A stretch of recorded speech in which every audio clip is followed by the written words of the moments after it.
Les Américains viennent de les apprendre une leçon très importante. Que bien qu'on soit amis, les amitiés peuvent mourir. Quelles qu'en soient les années, quel qu'en soit le temps, quelquefois les fausses amitiés peuvent très bien se dissimuler en fratrie.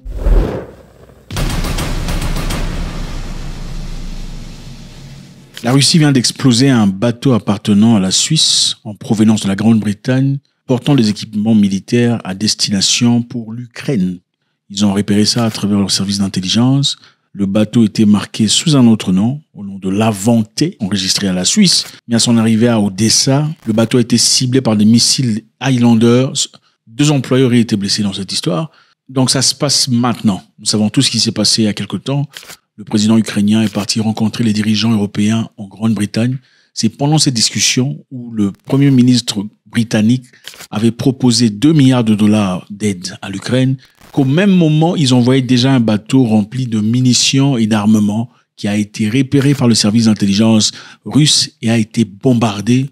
Alors qu'est-ce qu'on dit le gouvernement ukrainien? Ils reconnaissent qu'un bateau a été explosé, mais ne reconnaissent pas qu'il y avait des munitions et des armements destinés à l'Ukraine dans ce bateau. We are at a crossroads in history today. Pour l'hôte britannique, le moment est déterminant. L'Europe, dit-il, doit se mobiliser afin de protéger l'avenir de l'Ukraine, advenant un cessez-le-feu. The UK is prepared to back this with boots on the ground and planes in the air. L'annonce de l'attaque intervient alors que le premier ministre britannique, Starmer, recevait Vladimir Zelensky et d'autres dirigeants européens pour discuter à l'avenir de cette nation déchirée par la guerre. Évidemment, Zelensky était avec le président Trump pour discuter des possibilités d'arrêter la guerre. Il n'a pas tout à fait choisi cette option, partant vers l'Europe en espérant recevoir de l'aide. L'aide qu'il recevait déjà immédiatement, envoyée par bateau, des munitions, des missiles, des systèmes aériens, des systèmes de défense ont été repérés par les services russes et ont été bombardés immédiatement. Vous voulez voir les vidéos, certainement vous pouvez en voir sur Internet. La stratégie était simple ici. On voulait dissimuler ce bateau, porte-conteneurs battant pavillon panaméen au nom de l'Evanté. Il a été établi en Turquie que le navire avait chargé à son bord des conteneurs supplémentaires de 2 couleurs, rouge et jaune, qui contenaient des drones maritimes britanniques et des armes de base turques de l'OTAN. À son arrivée au port d'Odessa, le navire a été touché par 2 missiles Highlander au poste d'amarrage numéro 2 à 18h. Donc pendant que Trump et les autres sont en train de discuter, M. Poutine a les yeux gardés sur la guerre. Les États-Unis d'Amérique, dirigés par Donald Trump, annoncent la suspension totale de partage de renseignements avec Kiev. C'est-à-dire, Kiev ne recevra plus les éléments, les informations nécessaires pour pas seulement se protéger des missiles qui arrivent, des drones et toute forme d'attaque russe, mais aussi des positionnements russes généralement établis par satellite. Vous comprenez un peu? C'est-à-dire, pour frapper une cible en Russie, il faudrait un travail de renseignement. Il faudrait bien qu'on envoie des drones qui aient un moyen satellitaire d'observer l'établissement, le parcours de ces drones ou de ces missiles. Sont-ils en train de prendre le bon parcours? Sont-ils en train de se diriger vers leur cible en accord avec les données introduites? Les Ukrainiens ont bénéficié de beaucoup d'éléments américains. Et c'est certainement la raison pour laquelle ils ont pu garder la tête hors de l'eau. Les États-Unis ont suspendu le partage de renseignements avec Kiev, coupant ainsi le flux d'informations vitales qui ont aidé le pays à cibler les envahisseurs russes. Les responsables ukrainiens ont suggéré que les États-Unis ne fourniraient plus d'informations sur les cibles en Russie, ce qui manifestement entrevrait la capacité de l'Ukraine à mener ses frappes efficaces de drones à l'emporter. Donc les frappes depuis l'Ukraine dans l'intérieur de la Russie, pour l'instant, c'est fini. Vous savez, dans la vie, quelquefois, il faut être un peu orgueilleux. Hein. C'est bien nécessaire. Mais quand on a tout à perdre, des fois, il faut ne pas être orgueilleux ou ne pas se tenir trop droit. Dans la vie, quelquefois, il faut prendre quelques défaites pour finalement avoir des bonnes victoires. Quelques défaites pour de grandes victoires. Et dans cet élément ici, dans la position dont se retrouvait M. Zelensky à Washington, il n'aurait pas dû présenter cette humeur de guerre. Le Conseil de sécurité nationale de la Maison-Blanche, Mike Waltz, a déclaré que Trump envisagerait de rétablir l'aide à l'Ukraine si de pourparlers des pays étaient organisés et des mesures de confiance prises. Donc M. Zelensky a intérêt à se ranger selon les lois de Donald Trump. Les États-Unis ont aussi cessé les formations des pilotes ukrainiens parce que beaucoup de pilotes ukrainiens se formaient au F-16 et à d'autres armes avancées. Ils ont arrêté ça complètement. Bon, en ce qui concerne la signature de l'accord, c'est la raison pour laquelle nous nous retrouvons ici aujourd'hui. Qu'est-ce qui se passe? La pression est forte sur l'Ukraine. Seront-ils en capacité de résister? En tout cas, apparemment, heureusement pour Kiev, ils ont changé de Kazakh. Les principaux conseillers de Kiev et des États-Unis prévoient une nouvelle réunion, les amis. Ils vont se revoir encore pour discuter à nouveau, après avoir compris qu'ils avaient complètement foiré cette opportunité qu'ils avaient eue. Le chef de cabinet du président ukrainien a déclaré que lui et le conseiller américain de la sécurité nationale, Mike Waltz, avaient discuté des prochaines étapes. Donc, une possibilité de s'asseoir et de discuter. Незважаючи на те, що сталося раніше, незважаючи на це, ми конструктивні. Якщо ми домовилися, що вона буде підписана, з нашого боку, ми готові підписувати. Я, чесно кажучи, думаю, що і Сполучені Штати будуть готові. Напевно, потрібен час проаналізувати якісь... En attendant, beaucoup de gens sont en train de mourir. On aurait bien pu éviter ça. Donc, Kiev est prêt à discuter, finalement. Malgré le soutien qu'ils reçoivent de l'Europe, un soutien clairement dans une direction qui n'est pas profitable pour l'Ukraine, ils sont prêts à discuter.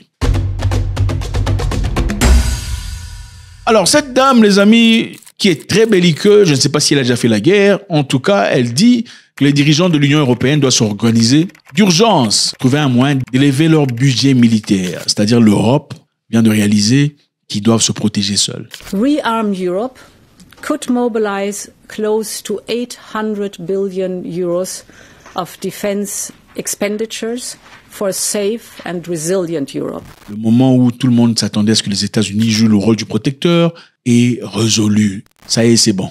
Donald Trump vient de montrer à tout le monde qu'il faudrait être le gardien de sa maison. Okay? Donc, il ne faut jamais mettre sa sécurité dans la poche d'une autre personne. Les dirigeants de l'Europe vont organiser une négociation d'urgence sur l'Ukraine, cherchant à s'adapter aux nouvelles exigences de sécurité. Ça, ce sont les initiatives de von der Leyen, qui adore la guerre. On ne sait pas pourquoi ils aiment la guerre.